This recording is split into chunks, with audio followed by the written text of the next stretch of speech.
What's up, guys? Over in Tibet, still to this day, Buddhist monks make pilgrimages over the body of the Demoness. The Demoness, they say, lies over the whole of Tibet, and a lot of the temples are built at energy spots to suppress the energy of this demon.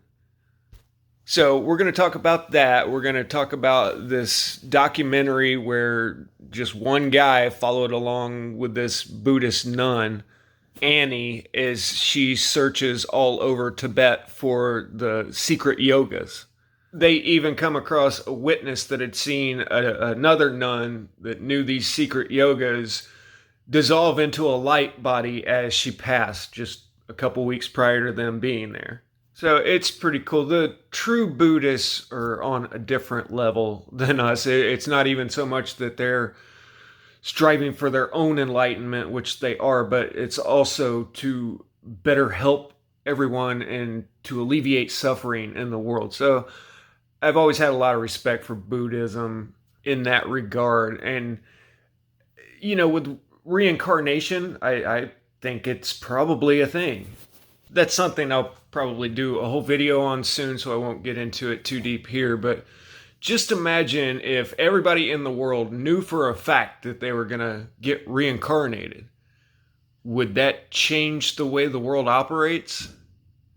And also, what if some of these higher ups have certain rituals to be able to reincarnate, have a new body, and not get the brain scrub? They're able to go from one incarnation to the next and remember everything. Now that would be some pretty advanced, air quotes, technology, if you ask me. Anyway, let's talk about this Demoness over Tibet. Now, first off, I find it interesting that, it's in a human form basically, but they went with Demoness. I even have my own idea of why that is, but we'll get to that. But let's start with myths and beliefs from the time of Songtsen Gampo, which they clock in at 7th century AD. So it describes a pre-Buddhist demoness hostile to Buddhism. She's lying on her back covering all of Tibet. Songtsen Gampo is said to have started building 108 temples throughout the country, from Lhasa to the frontiers of his empire, to pin down vital body parts. Shoulders, hips, elbows, knees, hand, and feet in order to tame the demons. Jokang was the central temple placed above her heart. The Srin Mo legend tells how Nepalese princess Brakuti was having difficulties building a temple for the Buddha statue she had brought from Nepal. Knowing of the newly arrived Chinese princess's expertise in geomancy, the Nepalese princess somewhat reluctantly asked Princess Kongjo for advice. Princess Kongjo consulted her geomantic charts and gave the following reading. So if you look up geomancy today, it's a divination technique, basically rolling the bones. They've got all of these symbols, and I'm not going to get into it at all because what they're talking about with the ancient geomancy and what it is today are not the same thing. It's more, their geomancy is more what we would call feng shui. It's placing objects to where everything around you is in harmony and in balance. You also have to add in that to the ancient Buddhists, the whole world was alive. Everything was a living spirit. Each mountain has a spirit, each river has a spirit, and geomancy is what they would refer to as magic, and they have the same definition as what you find in ancient Muslim culture for what magic actually is. They say, here's a good definition here. Magic is the art of causing change through the agency of spiritual creatures rather than via directly observable physical means, such as spiritual creatures being persuaded to assist by the use of sacred words or names, talismans, symbols, incense, sacrifices, and material magica. So everybody's heard of magic, but our idea of it today is Disney fairy tale. But what it has been ever since the beginning was the use of some other entity or power that has a mind of its own. That's why they have to get in magic circles to either protect themselves or to lock the demon in there. And unless you've got a lot of magical power, you're not just going to summon a demon by yourself. And I've even heard some of these rituals described as just being self-depraving to prove that you're willing to lower yourself to a certain level before these beings will give you the time of day. And the more I look into this subject, I think that there's a whole class of people that have been using this in touch with other beings, generational wealth. Money's not a thing to them. But in order to get the assistance of these entities, then you have to do something that's mutually beneficial to get them to even care. Or you got to have some good old school spells or something. So now back to the geomantic results of Princess Kongzhou. I perceive that this land of snows, the kingdom of Tibet, is in the form of an ogress lying upon her back. I perceive that the lake at Otang, the plain of milk, is the ogress's heart blood, and that the three mountains are the bones of her heart. Who knew you had bones in your heart? As this lake is directly above the ogress's heart, it will be necessary to fill it with soil and build a shrine upon it. The story goes on that this message was confused by the handmaiden, and so the Nepalese princess disregarded the instructions and began construction of a temple at Ladong. What the Nepalese princess built during the day, however, was demolished by demons at night. Now, I just want to point out that Tibet is a really bad seismic zone. They have really bad earthquakes, so they kept trying to build a temple and it kept getting knocked over.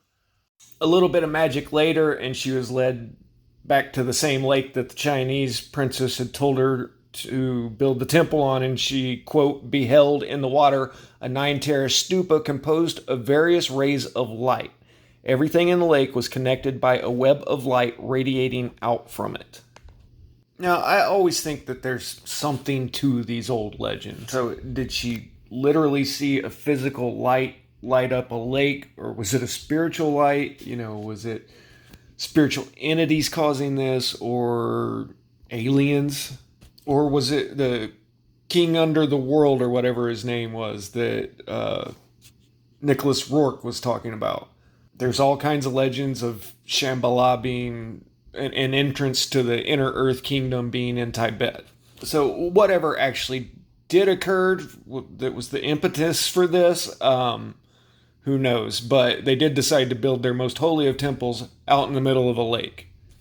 An earth dagger was positioned on each of the 4 sides of the lake. A great prayer flag was erected. Prayers were offered, and 16 long, thick trunks were cut from juniper trees. The lower end of each was placed on great rocks on all 4 sides, while the upper ends rested on the self-created stone stupa in the center of the lake. Okay, here it says that the stupa was self-created. Here's a drawing depicting all of this, and you see all the rays of light coming out from the stupa, and evidently the logs are sitting on top of that, and all of the people at the bottom appear to be working logs, not stones. And so if you picture that in 3D with the logs up like a teepee, then this is what you get all over Tibet. You see these set up on Mount Everest, and all of these circus tent looking type structures, and all of the flags on there that must be representing all of the different color rays of light coming off, like in this photo. When you look this up, they just say that the prayer flags are used to promote peace and compassion, but I think there's another layer to it here, because it's very much symbolic of that photo of the original stupa, which is a little bit like the pyramids. These are kind of funky little structures, and they're found all over Asia. And the oldest stupa they attribute to India. So how did this trend catch on everywhere? Also, notice how they depict the rainbow ray of light, which is a totally different meaning than what the rainbow is these days. It ain't just Skittles anymore, kids. But I learned something I've never heard about when someone reaches enlightenment in this little study period. Evidently, some people dissolve into a rainbow light when they reach enlightenment at the end of their lives, which I think is a little, well, it definitely is different than what the Buddha himself did, because Buddha reached enlightenment and went on to talk to others about it, as to where it's when somebody is at the end of their life and it's time to go and they reach enlightenment right at the last minute, evidently. If you want to watch a good documentary, just type in Tibet, the Path to Wisdom, and you'll find this. This was really good. It's just one guy that is following Annie, a Buddhist nun, who says she is making a pilgrimage to tame the Demoness and to find these secret yogas. And what's really great about it is just one guy and a drone, and he follows her. I mean, they're walking across Tibet, riding on the backs of trucks. And they go to several monasteries. They go to these meditation caves. She even meets the crazy old hermit that lives out by a lake in the middle of nowhere, who basically tells her, it's a waste of time just wandering around like this. There's nothing you're going to find outside of you that's not inside of you. But she is looking for people with the knowledge of a specific yoga, the yoga of magic heat. She goes to another monastery and she's meeting with the head lama there. And it's a pretty interesting exchange. He asks where she's come from. And she says, I left my covenant to visit holy places and search for the special teachings. And he tells her, stop running after fairy tales. There's no secret teachings. Go back home, shave your head, put on your nun robes. And he's got a very relaxed, jovial demeanor about all this. He's kind of laughing and looking sideways at the camera like, what is this crazy woman up to with this guy with a camera?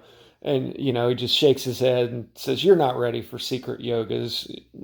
Stop wandering around.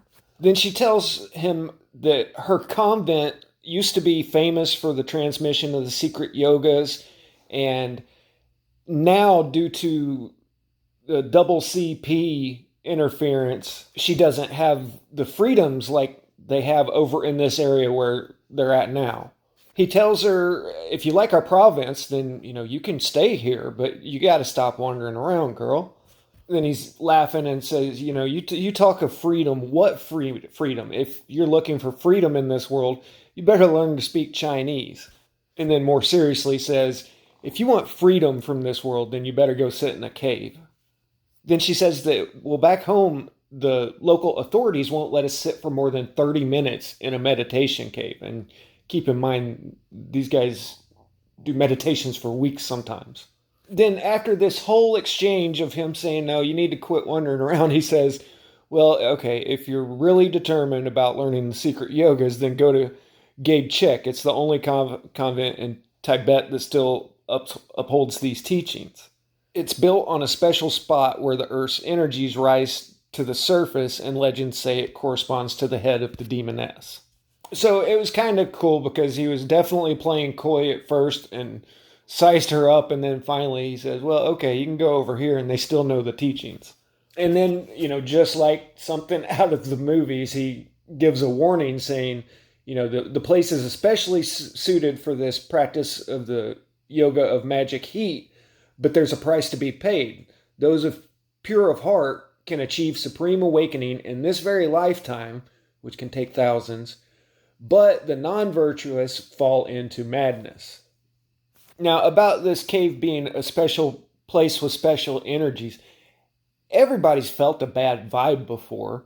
I don't know how many people have noticed when there's a real good energy in a place, but there are different energies to places. If you've ever been in a creepy house or something, you feel that bad energy. Well, it's the same on the flip side, and there's holy places out there.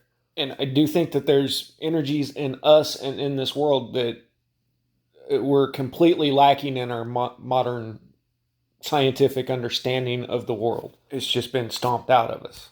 So she goes to this all women nun convent, and this nun is 96 years old, never seen a doctor, had perfect health her whole life, and says it's because she practices the yoga of magic heat. And that's what Annie's been searching for this whole time. So it's a physical exercise, and they have this all written out, illustrated, and she learns this yoga of magic heat. You guys have probably seen Wim Hof, I think his name is, and how he can be submerged in ice cold water.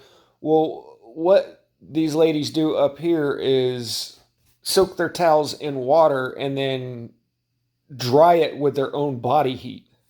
Now, they're up at probably above 20,000 feet elevation. And if you've ever been wet and cold in the mountains, you know it takes a lot to get your core temperature back. They do get up and go for a walk, but they're kind of just walking slowly, so it's not like they're doing any heavy exercise during this. And it's cold up there. Any of us would have hypothermia within 20 minutes of this. So it is pretty impressive. And then she gets to talking with this other nun, I believe, and she tells her that just 2 weeks prior to them arriving, her older sister died sitting in a meditation posture. She asked her if she was in pain, and she started laughing, saying no. And then lights appeared all around her as her body began to dissolve. And by the time it was done, she was able to pick her up like a doll. And they say that when that happens, they've reached enlightenment, and they're not going to be in samsara anymore. No more reincarnation cycles. Now, this is the first time I ever heard of this rainbow body and got to looking into it, and evidently there's basically 3 different types of this. And they say the highest level of this was what the nun had just described, where the body gradually gets smaller and then it finally turns into a rainbow of light. The next level down is the body turns into light, and there's a sound associated with it, which I've got examples of these we'll get into. And then the next level is the body shrinks down and becomes hard as steel and pings when you tap it. Now, in 1975, after an earthquake, they were trying to fix the road, and 2 border patrolmen were digging out some rubble, and they found a little 1 foot tall, perfectly preserved mummy. In 1952, one of the top military and political officers of the CCP witnessed one of these. And you can just imagine someone in that position passing this story on, but he says that he got word that an old monk was leaving town the following day, and he went down to see him. He got there, and the old monk was just sitting in the room meditating, and all the other monks were around like they were seeing him off, but it wasn't like his bags were packed or anything. Then he witnessed the old monk rise up from his seat. So the whole idea of a meditating monk levitating probably comes from this. The monk would rise up and lower down, and then on the 3rd time, there was a loud sound like a big bolt of lightning had just struck, and the old monk vanished and left a red cloud behind. And the local villagers reported seeing rainbow color lights up in the sky outside the building. I was able to find 4 first-hand accounts, including the one in this video, of this happening since 1952. So I do believe that they're telling the truth on this. I don't think they're lying in the least, and I think that we're kind of smug and arrogant of our self-assessment of our current understanding of the way the world works. I don't think we know anything. I think the great achievements of our current society is that microorganisms can make you sick, electricity can give you light at night and keep you warm, and the internal combustion engine can get you where you want to go efficiently. Above and beyond that is superfluous. I mean, communications and the internet, I think the world was better off without all of it. Because, we saw exactly what happened with control of it right off of the bat. It all went to few people that insist their narrative is what's really going on out there. And, it was the same thing with TV. And, well, radio first. FDR's best friend was the radio. But where we've stacked up these trophies for our knowledge of the physical world, we've completely lost out on the spiritual side of things. We build buildings where you're going to get the most money for a house, or where the most people are going to stop in and shop, as to where they built buildings because you need to suppress the negative energies, or in a place where positive energies help you to achieve greater understanding. There, I waxed philosophical. But, we don't even need that anymore, because we're so advanced in our understanding these days that right off the bat, everybody already had it figured out that was a physical giant that, if you compare it to the United States, stretches from the East Coast to Colorado. And yeah, no, for real, it's an actual giant. That's what made the Himalayas. I've got the DNA. The first question, I hear this all the time in different videos, but my question is, what did it eat or drink? Because, I don't think Lake Michigan would be more than a shot glass for something that big. But hey, it's a lot easier than actually having to take a deep dive into anything. You can just look at photos and you're smarter than everybody else. That's our new enlightenment. Now, I can actually support the idea that a single mountain or hill was the body of an ancient giant. There's even a Native American legend that says this. But the subject's just gone to the point where now thousands of miles long, and yeah, everything was a living creature. I don't know if you guys remember this after the 2019 purge and all the real YouTubers got kicked off, but there was a period there where the dumber, most outrageous claim that you put out would just get hundreds of thousands of views all of a sudden. And this encouraged a lot of people to just go off the rails with things. And I think it's unfortunate, because there's probably some truth to the subject, but now if you've got a town built on top of a mountain and it looks vaguely like a body, then, well, yeah, that's a petrified giant. All those houses are a petrified giant. The west coast of America, yep, 5,000 mile long squiggly monster with a stinger on its tail. And look, you can even still see the eyeball there. It's funny how all of the farmers, when they were planting their fields, they knew to stay off the pupil of the eyeball. And it totally doesn't look that way because, well, it's all valley around with a big mound or mountain right in the center. But I'm guessing that the people that actually think that this is a 1,300 mile long Demoness across Tibet that makes up the Himalayas probably did not make it 20 minutes into this video. And that's another big problem with our society today, is people have it figured out before they've even looked at the evidence. And those people will never have a deeper understanding than what can be shoved into a 15-second TikTok, where I feel like I've barely scratched the surface on understanding any of this, because there are energies and forces at play in this world that I think the ancients had a much better understanding of, because this is information that was probably given to us by much more enlightened beings than just your average human that lives for 80 years, especially when the humans back then lived upwards of 1,000 years. And that's still just a mortal man or woman, as opposed to a truly immortal, enlightened being.